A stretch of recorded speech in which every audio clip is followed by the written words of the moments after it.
Hay lugares que yo no sé si voy a llegar a estar ahí en algún momento. Lugares que tal vez serían interesantes, lugares que nunca he estado antes.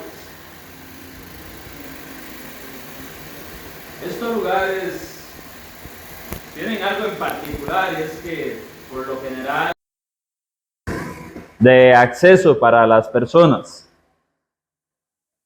Por ejemplo, yo sé que dentro de estos lugares interesantes que posiblemente nunca vaya a estar, está la cabina del cohete que llevó a la misión de Artemis II. Seguramente nunca la voy a ver, no voy a saber cómo se siente estar en esa cabina de un cohete que va a ir alrededor de la luna. Nunca voy a saber cómo se siente estar en la oficina oval de la Casa Blanca con presidentes viendo cómo se toman decisiones para las naciones. Podemos ser un poco menos ambiciosos y decir, posiblemente nunca voy a saber cómo es estar en la cabina de un cine, lo que pasa atrás de cámaras. Llegamos y vemos la película, pero ¿qué pasa detrás? ¿Cómo es que ese reflector está ahí? ¿Cómo meten la película? ¿Cómo meten el cassette en el VH, verdad? O en el DVD. Estoy bromeando, por supuesto. Quizás tal vez podemos ser menos ambiciosos también y decir, tal vez nunca voy a estar en la bóveda del tesoro de un gobierno, de un banco. ¿Cuántas personas han estado en una bóveda antes? Seguro muy pocos acá. Hermanas banqueras sí han estado ahí. Pero la mayoría decimos, ¿cuánto dinero? ¿Cómo se ve todo ese dinero de un banco? ¿Cómo se ve estar ahí? O bien ya lo podemos llevar a otros puntos donde quizás no sabemos cómo será estar en el camerino con su cantante favorito que va a dar un concierto, o con su jugador de fútbol o deportista favorito mientras, antes de que se dé el evento que va a haber. Imagínense estar con su jugador de fútbol favorito conversando con todos los jugadores ahí preparándose para el partido de la década, del siglo. No sabemos cómo va a ser eso. Pocos lo van a experimentar, es algo limitado. Bueno, si lo traemos al contexto de lo que estamos estudiando, déjeme decirle que nada de eso le interesaba a los israelitas. A los israelitas no les importaba cómo era la bóveda de un banco, no les importaba cómo era estar con Cristiano Ronaldo antes de salir a jugar, no les interesaba cómo es la cabina del Artemis II. Había un lugar diferente que para ellos quizás era más interesante que todo esto. Así que mientras analizamos que el velo roto es el camino abierto hacia el cielo, vamos a ver tres cosas distintas en esta mañana. Vamos a ver, en primer lugar, el velo como un instrumento de separación. Y para eso quiero que me acompañen a Éxodo capítulo 26. Después vamos a ver que el velo es un testigo de la identidad de Cristo. Eso lo vamos a ver en Mateo capítulo 27. Y el tercer punto que vamos a ver lo voy a decir después porque si no hago spoiler del final de mi sermón. Así que vamos a ir primero a Éxodo 26, de los versículos 30 al 33. Veamos lo que dice. Y alzarás el tabernáculo conforme al modelo que te fue mostrado en el monte, le dice el Señor a Moisés. También harás un velo de azul, púrpura, carmesí y lino torcido. Será hecho de obra primorosa con querubines y lo pondrás sobre 4 columnas de madera de acacia cubiertas de oro. Sus capiteles de oro sobre basas de plata. Y pondrás el velo debajo de los corchetes Y meterás allí el velo adentro, el arca del velo adentro, el arca del testimonio, y aquel velo, dice, preste atención, hará separación entre el lugar santo y ¿qué? El lugar santísimo. Si usted recuerda, hemos ido viendo el tabernáculo en sus diferentes etapas. En la parte de afuera había un patio donde iba el altar que se hacían los sacrificios, había un lavacro. Después estaba la tienda, que era como una tienda de acampar grande. Y usted entraba y iba a llegar a lo que se conoce como el lugar santo.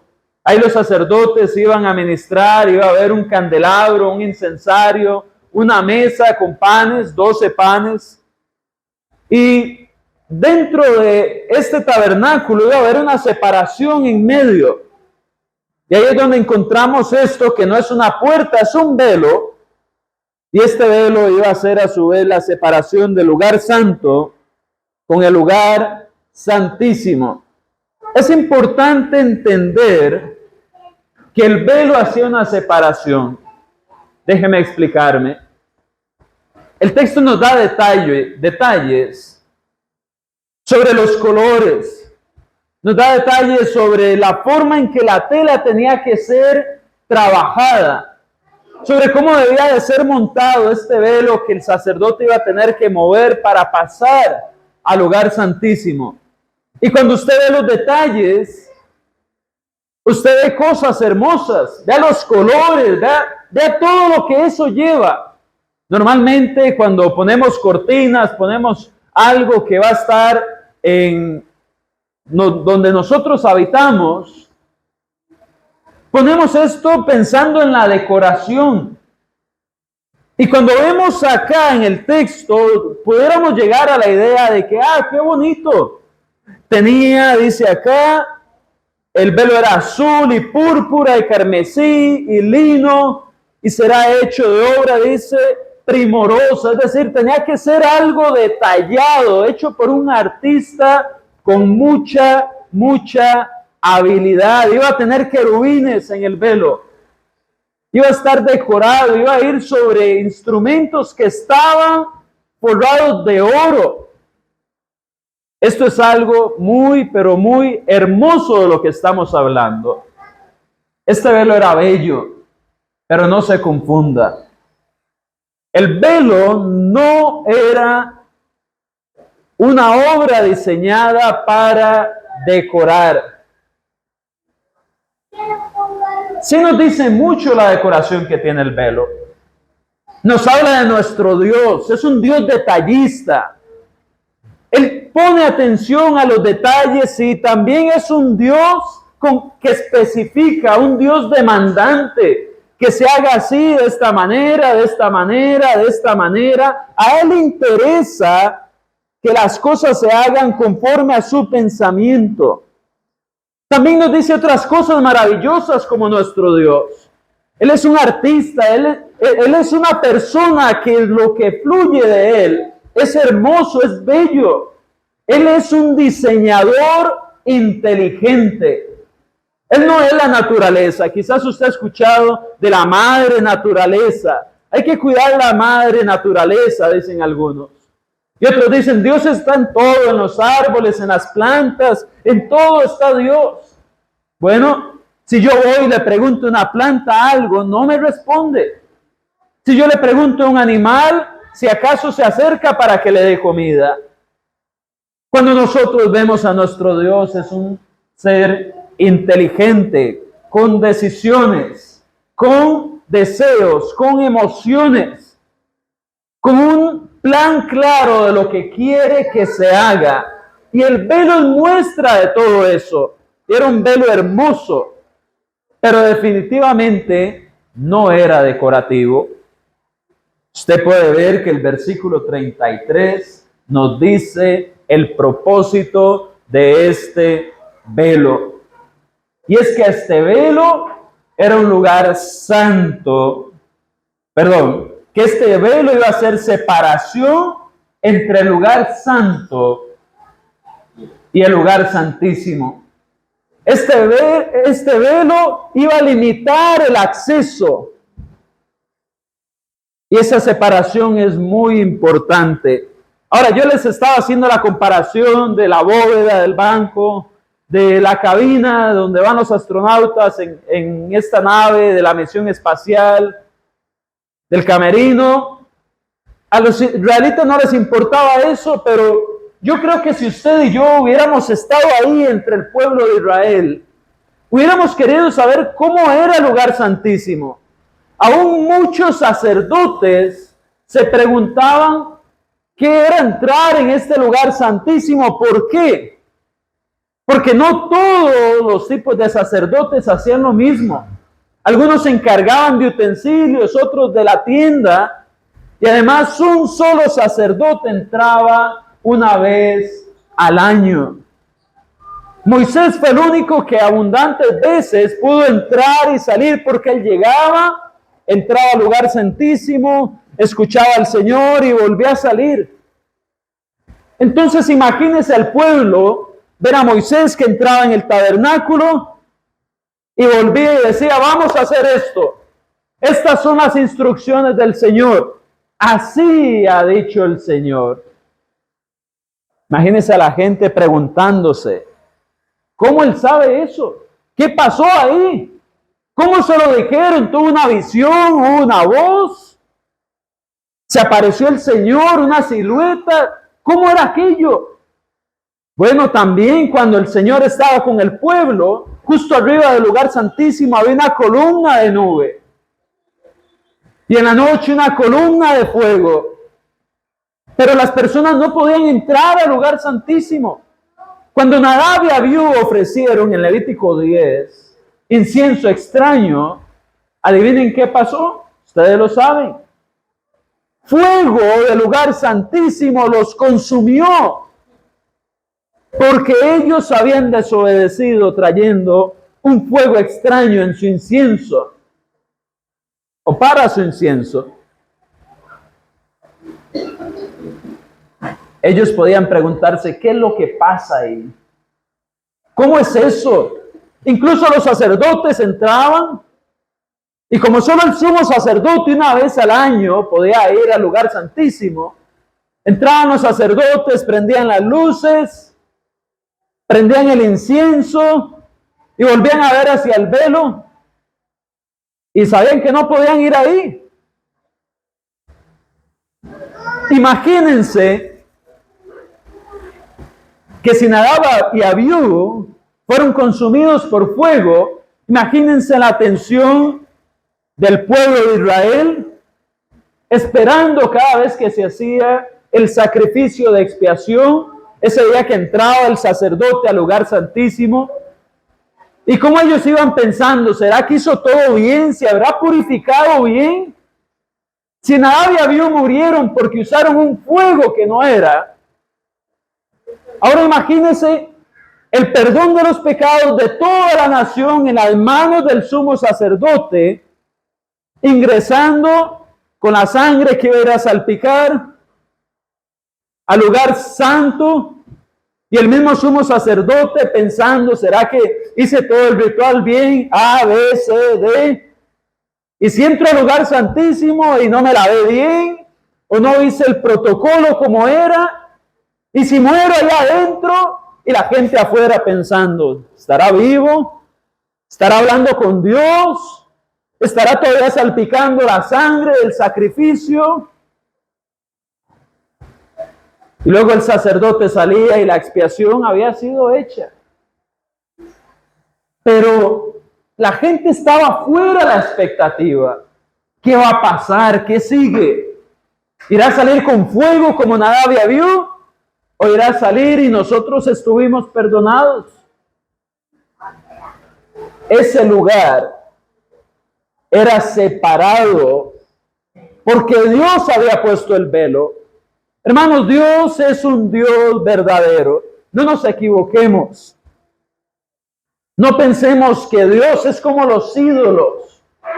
Los ídolos viene el artesano, los fabrica, los moldea en el oro, en la madera, en el hierro, en lo que sea, y lo pone encima de un altar y viene y le ora cuando quiere y se vuelve a ir y regresa cuando le da la gana y le pide y le hace ofrendas. Y no hay ningún problema, porque ese ídolo no es nada y no le va a pasar nada al que se le acerca. Pero nuestro Dios es un Dios santo, es un Dios separado de la maldad, es un Dios separado de todos los otros dioses, no porque esos dioses sean algo, sino porque el ser humano ha ido creando dioses falsos, con los cuales este Dios verdadero no tiene una relación. Cuando usted iba a la antigua Roma, ellos tenían un panteón con todos los dioses. Usted iba a los lugares de los griegos y tenían las imágenes de todos los dioses que ellos adoraban. Como si tuvieran una reunión de estatuas ahí. Nuestro Dios no. Nuestro Dios es tan santo que se separa a sí mismo del pecado. Se separa a sí mismo de aquellos que no se han purificado. Se separa a sí mismo de todo aquello que no es, no santo, santísimo. ¿Qué le da a usted la idea del lugar santísimo? Cuando ya tiene el referente de un lugar que es santo. Lugar santísimo eleva, potencia muchas veces lo que es la separación, la pureza de Dios. Y por eso no podemos venir delante de Dios a adorar enojados con nuestros hermanos. No podemos venir delante de Dios cargando cosas impuras en nuestra mente, canciones, películas, ideas, codicias. No podemos venir delante de Dios pensando en el negocio que vamos a hacer después, o en cómo obtener más dinero, o en que si ofrendo me voy a quedar sin nada. Usted está acercándose a un Dios que es santísimo. Por eso había una separación entre el lugar santo y el lugar santísimo. No es cualquiera que se acerca a Dios como si nada. Así que el velo hacía una separación. Vamos a ver ahora que el velo da testimonio de la identidad de Jesús. Este velo fue usado en el tabernáculo. Tiempo después había un velo también en el templo que construyó Salomón y en los siguientes. Y en los tiempos de Jesús todavía había un velo que separaba el lugar santo del lugar santísimo. Ya no en un tabernáculo, sino en un templo establecido. Recuerde que el tabernáculo era una tienda que se armaba, se desarmaba, e iba con los israelitas por donde ellos fueran en el desierto cuando salieron de Egipto. Hasta el tiempo de Salomón se viene a construir el templo, y parte de este templo era lo que había en el tiempo de Jesús, porque luego el templo fue reconstruido y modificado un par de veces. Se cree que hubieron al menos 3 etapas de desarrollo de este templo. Eso por causa de los babilonios, los romanos y todas estas naciones que vinieron a siempre querer apropiarse de Israel. Pero cuando vamos al tiempo de Jesús en Mateo 27, vamos a darnos cuenta que el velo da testimonio de la identidad de Jesús. Vamos a leer versículos de 50 en adelante. Dice: mas Jesús, habiendo otra vez clamado a gran voz, esto es por usted y por mí, entregó su espíritu. Murió. Y dice el texto: y he aquí, el velo del templo se rasgó en 2, de arriba abajo, y la tierra tembló, y las rocas se partieron, y se abrieron los sepulcros, y muchos cuerpos de santos que habían dormido se levantaron, y saliendo de los sepulcros, después de la resurrección de él, vinieron a la ciudad, a la santa ciudad, y aparecieron a muchos. Hermanos y hermanas, El día que nuestro Señor murió en la cruz, no fue un día cualquiera. No lo fue. Si usted lee en este mismo capítulo, versículos antes, usted va a darse cuenta que hubo un eclipse. Su día se oscureció casi por 3 horas. Aquí Mateo 27 lo dice. El día se oscureció casi por 3 horas. Y estas horas no fueron coincidencia. Fue mientras el Señor estaba en su proceso hacia la muerte. Habían crucifixiones, eso era común en aquel tiempo. Era la forma en la que el Imperio Romano castigaba. Pero esta crucifixión era distinta. Era una crucifixión muy diferente a las que había todo el tiempo.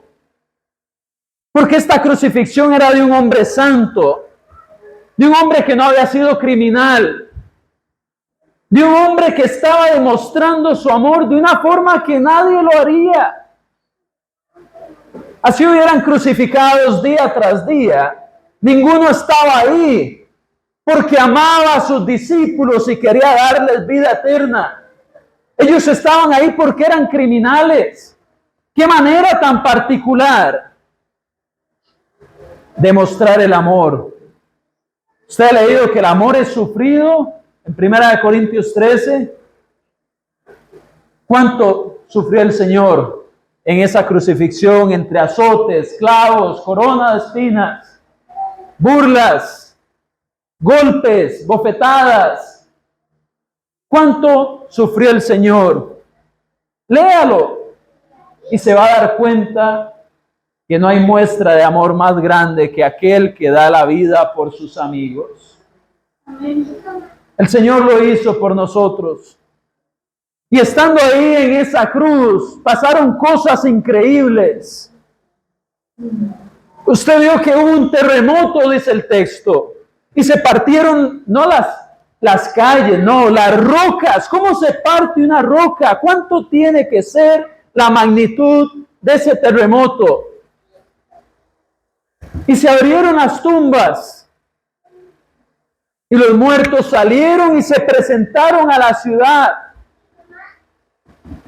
Y yo quisiera ver la cara de los sacerdotes y el sumo sacerdote que estuvieron diciendo: crucifíquenle, crucifíquenle, liberen a Barrabás. Cuando entraron al lugar santo, y ese velo, como dice acá, estaba partido. No sé si habían personas ahí en el lugar santo cuando el velo se partió, no lo sé. Pero en algún momento tuvieron que haber entrado y ver aquel velo roto, no de abajo hacia arriba. Esa rotura del velo no fue una obra de vandalismo. No fueron los soldados romanos rompiendo el velo o quemándolo, como hubiera sido más fácil para ellos. No fue que había un hilito suelto. ¿Usted ha visto que se suelta un hilo de una cortina, se le pega a usted y usted va caminando y se rompe todo? Se deshilacha, decimos. No fue eso. El velo se partió de una forma tan particular que fue de arriba hacia abajo. Esto fue una obra milagrosa de Dios, en la cual el Señor estaba mostrando que aquel pacto con Moisés ya no estaba más en vigencia, que los sacerdotes que habían matado a su hijo ya no eran más sus sacerdotes, que el servicio que ellos presentaban ahí ya no tenía ningún valor, y que el acceso a la presencia santísima de Dios había cambiado. Cuando vemos este velo roto en Mateo 27, solo hay una conclusión a la cual usted y yo podemos llegar. Vaya conmigo, por favor, aquí mismo en Mateo 27, Después de haber leído el versículo 50, 51, 52, 53, donde se habla del terremoto, las tumbas abriéndose, los muertos resucitando y llegando a la santa ciudad. Ve el versículo 54 conmigo. Es que no hay otra conclusión a la que se pudiera llegar. Léalo. No hay otra conclusión. Un eclipse, terremoto, muertos resucitando. Y aquello que no fueron capaces de hacer los sacerdotes, un romano, un centurión, que ni sabemos el nombre, llegó a una conclusión muy importante, que es la única a la que podemos llegar nosotros también al ver ese velo roto. Dice el centurión, y los que estaban con él, guardando a Jesús, visto el terremoto y las cosas que habían sido hechas, temieron en gran manera y dijeron, verdaderamente, este era el Hijo de Dios. No hay nada que dudar. No hay nada que pensar. Para que estos eventos se den, solamente el Hijo de Dios podía haber estado envuelto en aquel lugar. No un hijo de Dios. El Hijo de Dios. Ellos estaban seguros verdaderamente. Ese verdaderamente le da énfasis a la frase. Ellos pudieran haber dicho, era un hijo de Dios. Pero dicen verdaderamente. Eso le da poder al entendimiento que ellos llegaron, a la conclusión que esta serie de eventos los llevó. Verdaderamente, este era el Hijo de Dios. ¿Quién es Jesús para usted y para mí? ¿Qué pensamos de Él? Ese es el que acudimos una vez a la semana, los domingos, en la mañana. Pues el Hijo de Dios que ha dado tantas promesas y las ha cumplido aún después de su muerte, resucitó y nos puede hacer resucitar con Él también. Pero nada de eso importa si para usted Jesús no es el Hijo de Dios, sino de palabras. No que sea una idea que llega de vez en cuando, como cuando uno dice, tuve una idea, ya sé qué voy a hacer. No, como un pensamiento redundante, que si usted es una persona que ya obedeció al Evangelio, usted está pensando siempre, no, Él es el Hijo de Dios y hizo lo que hizo por mí, ahora tengo que responder a eso, buscando su ejemplo, su amor. Si Él me amó, yo lo amo también. No por compromiso, no porque ya se me hizo costumbre, no porque de ahí mi mamá me enseñó. Tenemos que entender que el Hijo de Dios es el que murió en esa cruz. Ellos no estaban diciendo, si era el Hijo de Dios, alguien que vieron pasar al frente en una caravana. Ellos no dijeron, es el Hijo de Dios, después que vieron a los israelitas con las palmas, recibiéndole como rey. Ese no fue el momento. El momento en que lo vieron como el Hijo de Dios fue después de su muerte. Una muerte cruel que los romanos tomaron de otras culturas y la perfeccionaron para hacerlo un instrumento de muerte sufrido. Así que el velo, hermanos y hermanas, nos da testimonio de quién es Jesús. Vamos a ver finalmente que el velo, habiendo sido, ya dijimos, testimonio, y el velo, habiendo sido ¿para qué? Para el lugar santísimo, el lugar santo, y el velo en medio que hacía separación. El velo habiendo sido instrumento de separación, ahora es de acceso para muchos. Antes eran los pocos que pasaban el velo. Ahora son todos los que lo deseen. Vamos a ver Hebreos. Acompáñenme, por favor, a Hebreos capítulo 10, versículos 19 al 25. Aquí el autor de los Hebreos había estado argumentando cómo Jesús nuestro Señor es superior a Moisés y toda su ley, en cómo el pacto que Jesús nos ha hecho participar es superior en todas las maneras, va más allá, excede. El sacrificio hecho es superior al de la ley, el pacto hecho tiene mejores promesas que la ley, el sumo sacerdote es mejor que el de la ley. Eso es lo que está argumentando el autor del libro de los Hebreos. Ahora lea conmigo Hebreos 10 del 18 en adelante.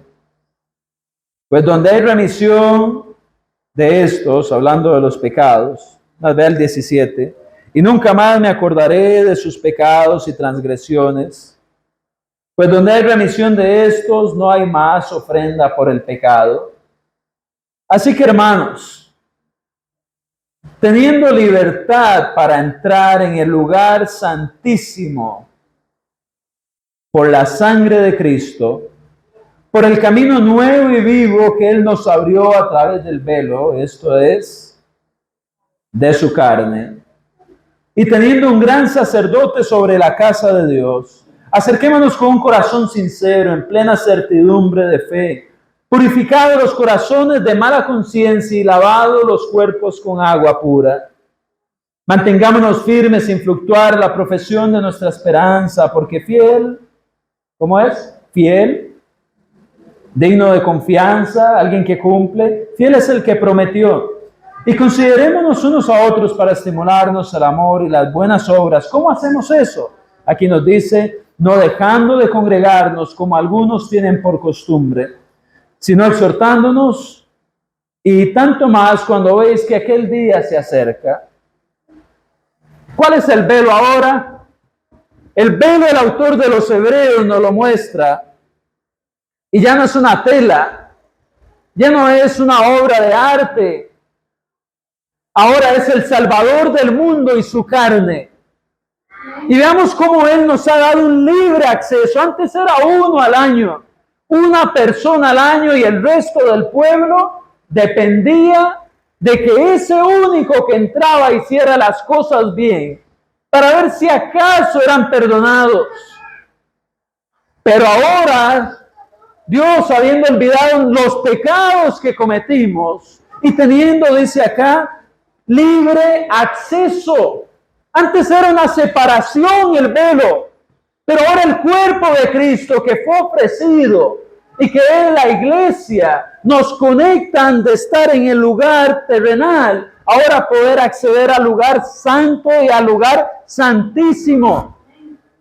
Vamos a entender que lo que está diciéndonos el autor de los Hebreos es, ustedes cristianos, tienen que entender que ustedes pueden acceder libremente al Padre Celestial. Ustedes pueden acceder a donde está Dios, al lugar santísimo, donde antes nadie lo podía hacer. Esto en la mente de los israelitas era algo, como dicen los americanos, que estalla la mente. Algo que rompe la forma de pensar de uno. ¿Yo puedo ir a la presencia de Dios? Sí, usted puede. Hay personas que me han dicho, vea usted, ore por mí, por favor. Y a veces son incluso cristianos y le dicen, porque usted sí lo oye Dios. Hermanos, si usted es un hijo de Dios, Dios le ha dado un acceso libre para que vaya a Él, para que le hable. Ahora, si usted no es cristiano, el acceso libre está ahí. ¿Cómo se hace? ¿Cómo hago yo para tener ese acceso libre? El autor nos lo dice acá. Dice, acerquémonos. ¿Cómo nos acercamos? Porque es el lugar donde está Dios y que ahora es de acceso libre, dice, acerquémonos con un corazón sincero. Acérquese a Dios con un corazón sincero, hermano, hermana, visita. Póngase delante de Dios y dígale, yo ya no puedo con mi vida. Yo necesito que me ayude a cambiar. Yo necesito su mano curando mis heridas, lavando mis pecados. Yo necesito de su asistencia. Yo no puedo, pero hágalo sinceramente, no con segundas intenciones, no un día sí, un día no. Hágalo sinceramente, de corazón, como más dice, en plena certidumbre de fe. Plena certidumbre de fe. Esto es una fe que nada lo mueve. Una fe que si usted está en la peor de sus pobrezas, nada lo va a sacar del cuerpo de Cristo. Una fe que si usted está en el peor de los estados de salud, usted se va a mantener fiel a Dios, porque ese acceso a Dios es más importante que el acceso a la salud, a lo que sea. Es más importante que el acceso a la depresión que le puede traer si usted abandona el camino de Dios.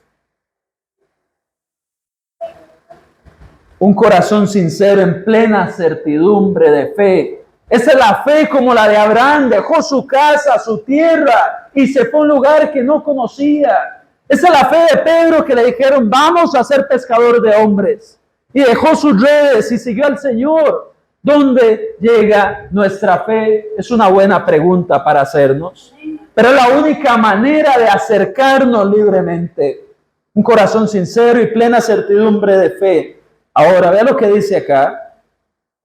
Purificados los corazones de mala conciencia, y hay una conjunción que une la idea y dice, y lavados los cuerpos con agua pura. Nadie se acercaba a Dios. Ningún sacerdote del Antiguo Testamento se acercaba a Dios si no se había purificado, si no se había lavado. Y ahora, sabiendo que tenemos un Dios que es un diseñador inteligente, no solo del velo y el tabernáculo, sino de su plan de salvación, debemos de entender que ese mismo Dios ha establecido un plan para lavar nuestros corazones y tener una libre conciencia, habiendo lavado nuestros cuerpos. ¿Cómo? Primera de Pedro, capítulo 3, versículo 21. Nos dice, y el bautismo que corresponde a esto, ahora nos salva. No quitando las inmundicias de la carne, sino como una apelación a una buena conciencia hacia Dios por la resurrección de Jesucristo, porque Jesús resucitó entre los muertos y porque Él nos limpia del pecado en el bautismo que nos salva, podemos limpiar nuestras conciencias y tener una buena conciencia delante de Dios. Que la conciencia es esa alarmita que usted tiene acá que le dice, ¿no estás bien? ¿No estás caminando de acuerdo a lo que Dios ha hecho para salvar a la humanidad? Pero cuando usted lava su conciencia en el bautismo, usted ya no hay nada que le diga, tu destino no es bueno, no te he bautizado, cargas con todos los pecados, no vas caminando hacia el cielo. Eso es lo que dice la conciencia cuando uno no ha obedecido el plan de salvación de Dios. No vas hacia el cielo, tus oraciones no llegan delante de Dios. Tus pecados estorban entre tu vida y la de Dios. Isaías 59, no. Isaías 59, 1 y 2. El pecado estorba en la relación con Dios. Y la conciencia lo sabe. Yo estoy mal, tengo algo que corregir. Pero una vez que la persona ya se bautizó, ¿qué dice Pedro? Eso es una aspiración a una buena conciencia. Ya me dirijo hacia Dios sabiendo que Él lavó mis pecados. Ya me perdonó. Hechos 22, 16, Hechos 2, 38. El bautismo es para lavar los pecados. El bautismo es para perdón de pecados. Si usted sabe que Dios lo perdonó, no tiene entonces que preocuparse por ello. Eso es una conciencia limpia y eso es un cuerpo que ha sido lavado en las aguas del bautismo. Hay que hacer cambios en la vida. Nos estamos acercando a un lugar que es santísimo. ¿Es usted ya cristiano? ¿Qué tiene que hacer? No fluctuar, sino mantener firme la confesión, la profesión de su fe, lo que comunicamos. Tenemos que estimularnos unos a otros, no dejar de congregarnos como algunos tienen por costumbre, porque estamos ahora en una condición donde el velo que hay, que es el cuerpo de Cristo, que la iglesia también, Colosenses 1:18, es el acceso al lugar santísimo, un acceso libre.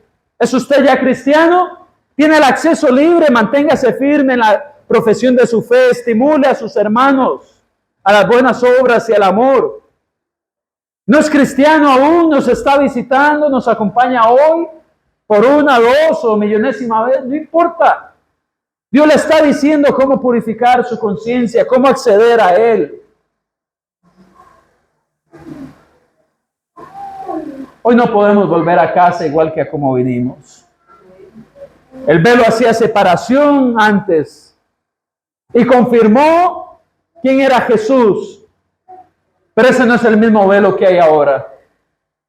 Ya el velo no es de acceso limitado. Ahora el acceso es para todos los que deseen pasar por el cuerpo de Cristo, por su sacrificio, su lavamiento, su iglesia, estar en Cristo. Y eso es gratis para todos.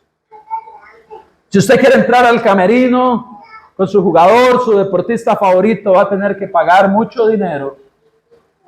Si usted quiere subirse a un cohete espacial con Elon Musk, va a tener que pagar millones. Si usted quiere ir a ver la bóveda del banco y a este punto usted no es dueño de una cantidad de dinero enorme y reservas de oro que quiere ir a revisar, no va a entrar ahí. Pero ¿sabe qué? Su vida puede acabar igual que la de muchos otros sin haber hecho eso. Y la verdad es que la posibilidad ni siquiera estaba.